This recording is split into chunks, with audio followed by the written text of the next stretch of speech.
तो बोलते हैं मखाना, परंतु मखाना को क्यों आप देखते हैं, मखाना क्या होता है, बहुत खिला हुआ रहता है, हल्का रहता है और फूला रहता है।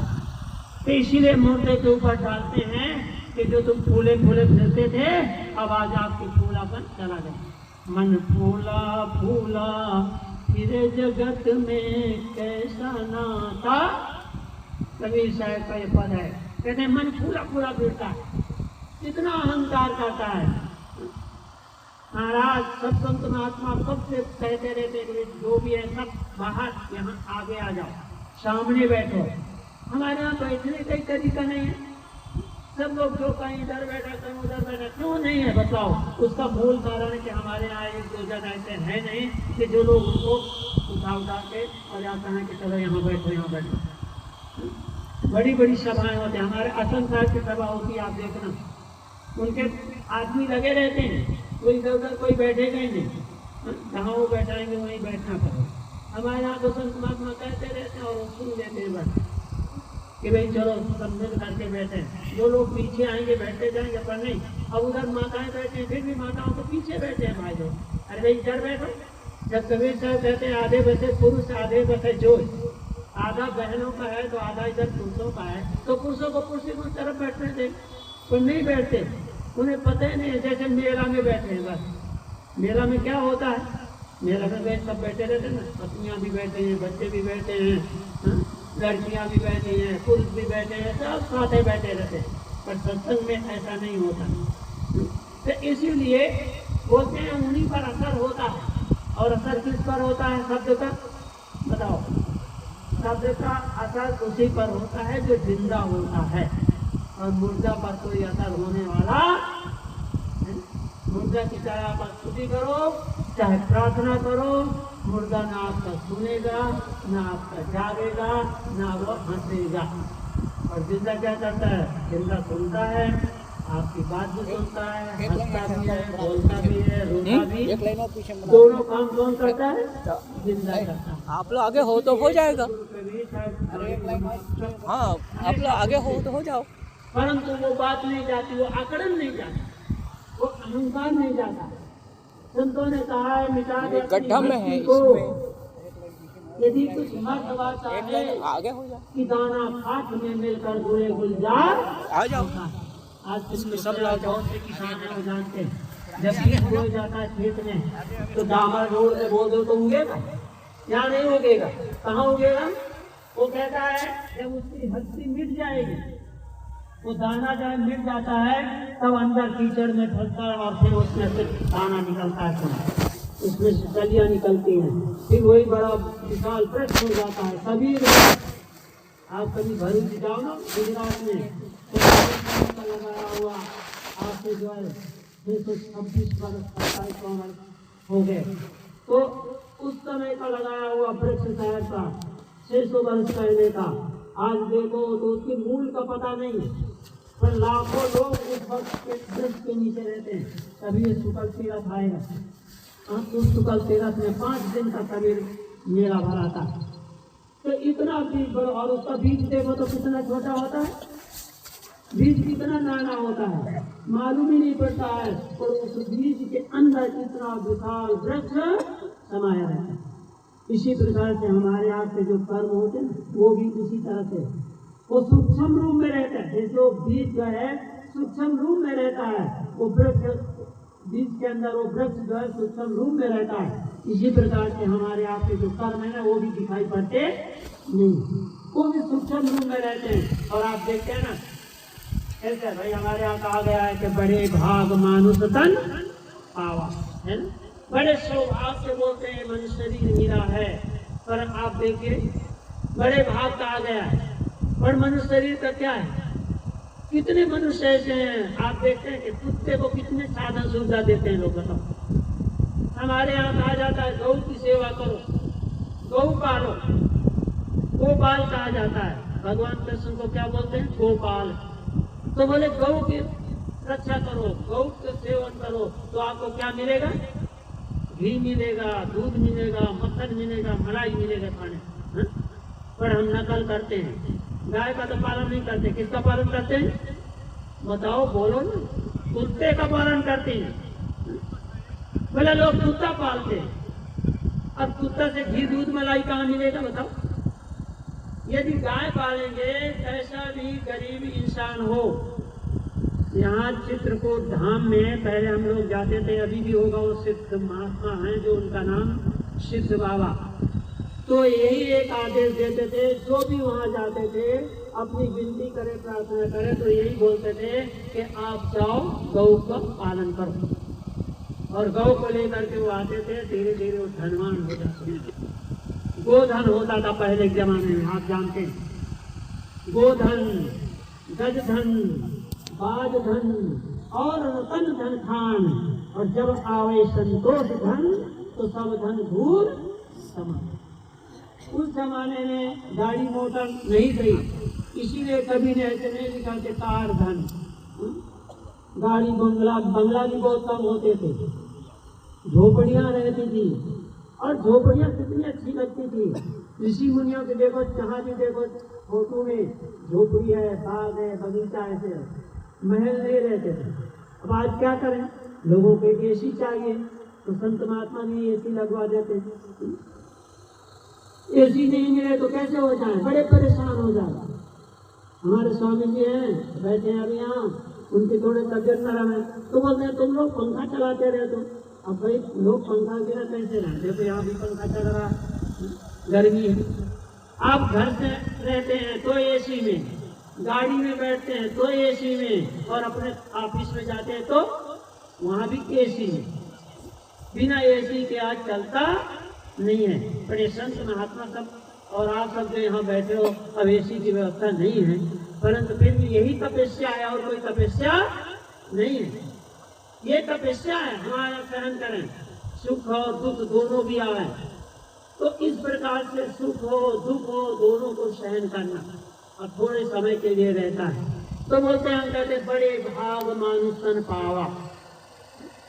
तुलसीदास जी महाराज कहते बड़े सौभाग्य से मनुष्य शरीर मिला है। पर आप बतलाइए, एक कुत्ता है और दूध और जलेबी खाता है, जलपान करता है, और एक मनुष्य बेचारा, उसको रहने को मकान भी नहीं।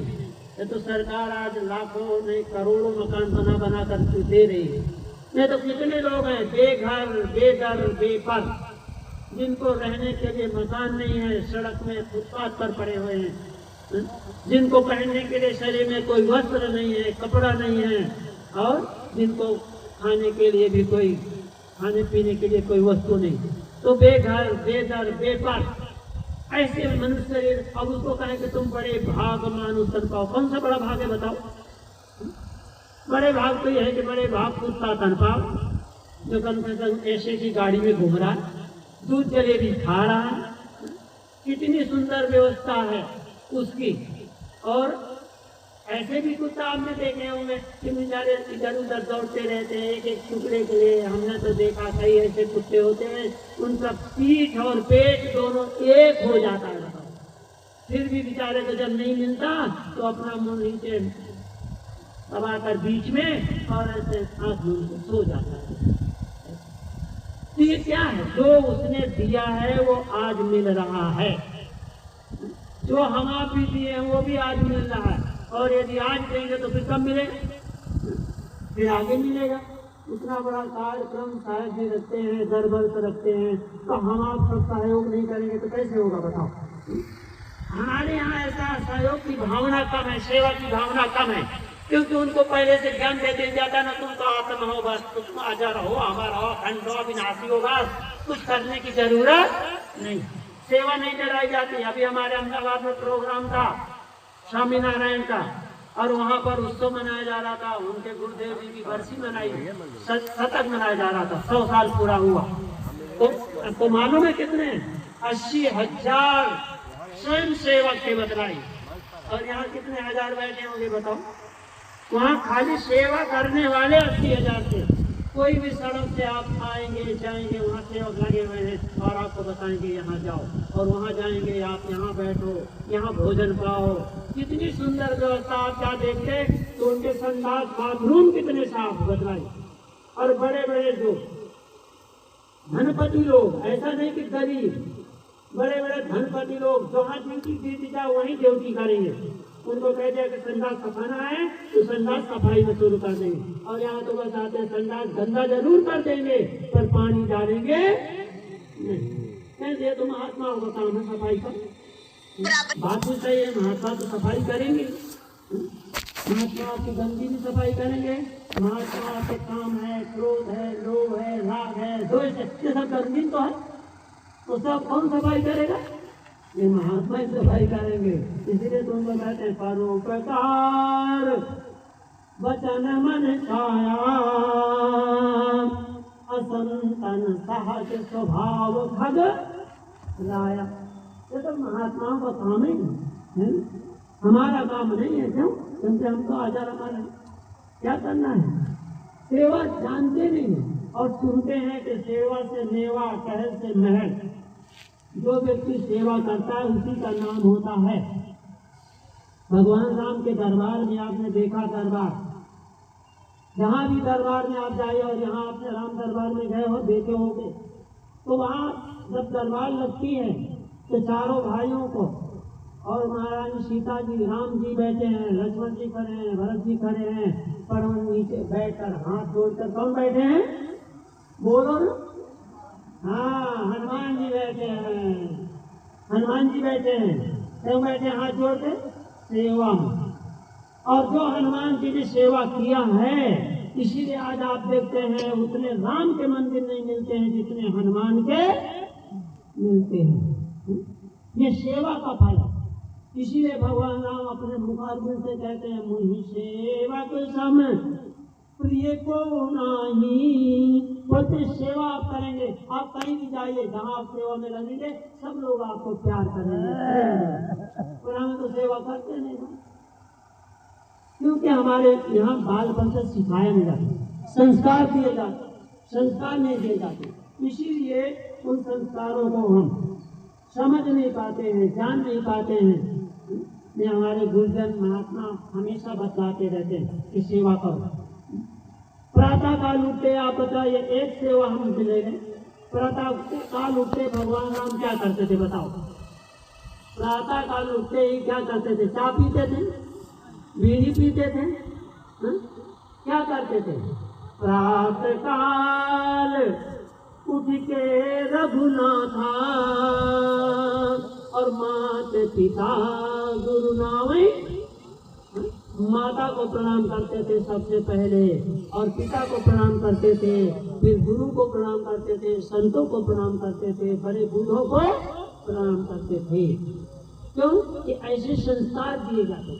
आज माताएं चाहती तो हैं कि हमारा बेटा राम बने, पर माताएं खुद कौशल्या बनना नहीं चाहती। जब तुम कौशल्या बनोगी तो भगवान राम अवश्य आएंगे। तो इसीलिए हमें बालपन से ही संस्कार देना चाहिए बच्चों को। आप देखिए हम सब आए हैं, कितने आए हैं, सब बूढ़े बूढ़े तो आए हैं, पर कोई बच्चा लाया? एक भी बच्चा दिखाई देता है? पर हमारे यहाँ जा देखो, अभी धीरेन्द्र शास्त्री जी हैं, वो हनुमान जी के इस सेवा में सब कुछ पाए। अष्ट सिद्धि नवनिधि के दाता, असबर दीन जानकी माता। उनके यहाँ देखो कितनी भीड़, कितनी गर्दी। आपके बिहार में आए 10 लाख जनता थी बोलते बोलते, और वो भी बैठने का क्या, कहाँ सब जगह उनको, और सब नवयुवक, बच्चे, बूढ़े, जवान, सब हमारे यहाँ तो देखो सब पके पकाए हैं, है ना। इसीलिए हमें जो है ये ध्यान रखना चाहिए, जहाँ भी हम जाएं संतों के पास सबसे पहले सेवा करना सीखें, और सेवा से मेवा, चाहे से महल। मैंने थोड़ा सा दिया ऐसे विचार, क्योंकि हमारे साहब कहते थे कि संत महात्मा बतलाते नहीं है कि हाँ भाई किस तरह से रहना चाहिए, किस तरह से बैठना चाहिए। ये भी सब सीखने की जरूरत है। कहने के नहीं, आप सब पुराने हो इसलिए बैठना, इतने वर्षों से सत्संग करते हैं तो क्या हम देखते नहीं कैसे लोग बैठते हैं? वहाँ जाए और ऐसे सब बैठे, लाइन से बैठे और एक दूसरे से मिल के बैठे। हमारे यहाँ मंच सब खाली बीच में खड़ा रहता है, कोई वो कोने बैठा, कोई वो कोने बैठे रहे। ऐसा नहीं होता है। सत्संग में सब मिल करके और सुने और समझे, पर हम सुनते कहाँ हैं, बस समझते भी नहीं है। इसीलिए ये कार्यक्रम जो रखा जाता है, ये साल में बातें तो वही बतलाई जाती, पर हम उन्हें सुने, समझे और अपने जीवन में उतारें, तब हमारे जीवन का बेड़ा पार होगा। इन्हीं शब्दों के साथ हम अपनी वाणी को विराम देते हैं और आप सबको बहुत बहुत धन्यवाद देते हैं। अभी दशहरा बीत गया, उसकी भी सब आप सबको शुभकामनाएं देते हैं। आपका जीवन सबका सुख में, शांति में, आनंद में हो, ये शुभकामनाओं के साथ हम अपनी वाणी विराम देते हैं।